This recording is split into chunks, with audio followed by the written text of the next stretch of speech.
Itulah propaganda yang diciptakan Amerika Serikat karena Muammar Gaddafi akan membuang dolar dan membentuk mata uang Afrika yang bernama gold dinar.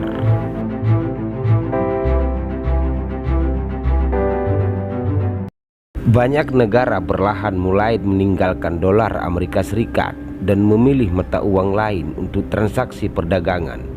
Dengan begitu, mata uang lokal semakin merdeka dan banyak digunakan dalam perdagangan antar negara. Beberapa negara seperti Cina, Brazil, India, dan Meksiko, termasuk Indonesia, sudah mengikuti arus dedolarisasi atau membuangkan dolar. Fenomena ini jelas membuat posisi dolar sebagai mata uang utama dunia terancam.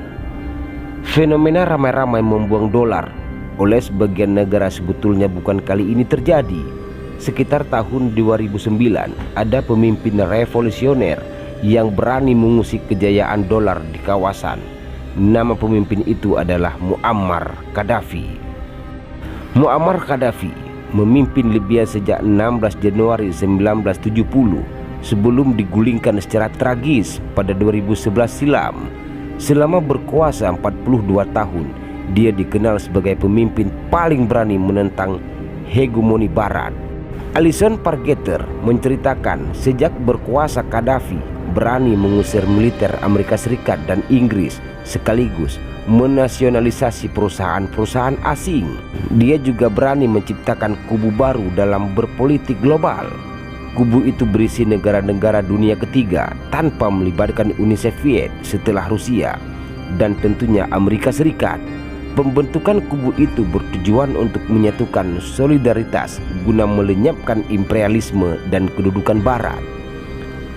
Lebih dari itu, tulis Ronald Bush dalam riset, Libya di era Gaddafi juga terlibat dalam pusaran teror dan separatisme global.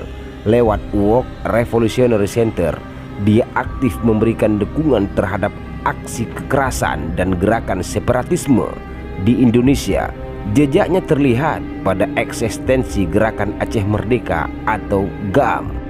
Khususnya Amerika Serikat memandang Libya sebagai ancaman yang menghalangi langkah mereka.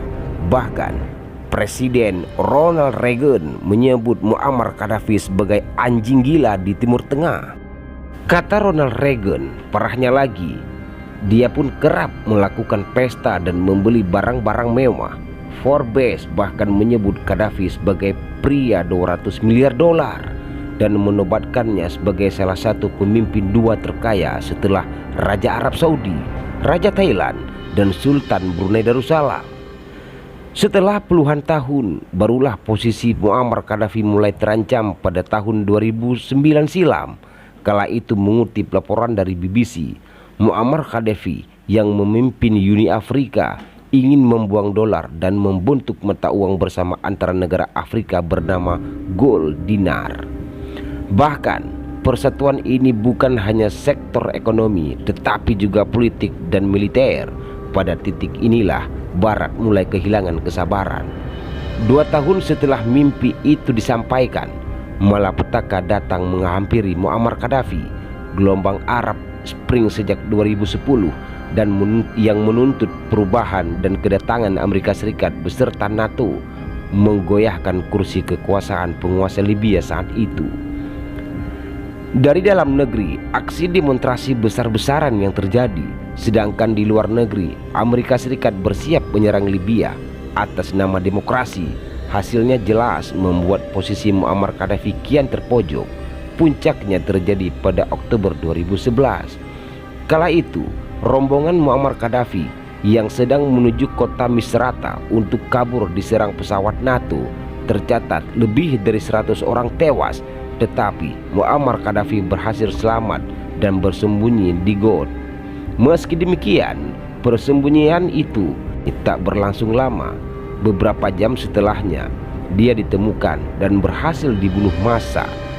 Tepat pada 20 Oktober 2011, alih-alih merasakan perdamaian dan demokrasi yang diimpikan penentang Muammar Gaddafi.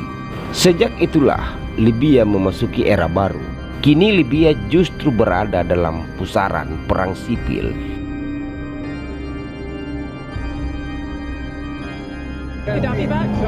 أنا قتلت في جبهة زندان في جبهة بنوليد ضد القذافي.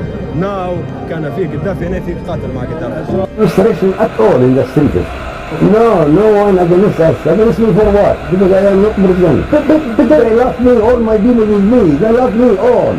Itulah propaganda yang diciptakan Amerika Serikat karena Muammar Gaddafi akan membuang dolar dan membentuk mata uang Afrika yang bernama gold dinar.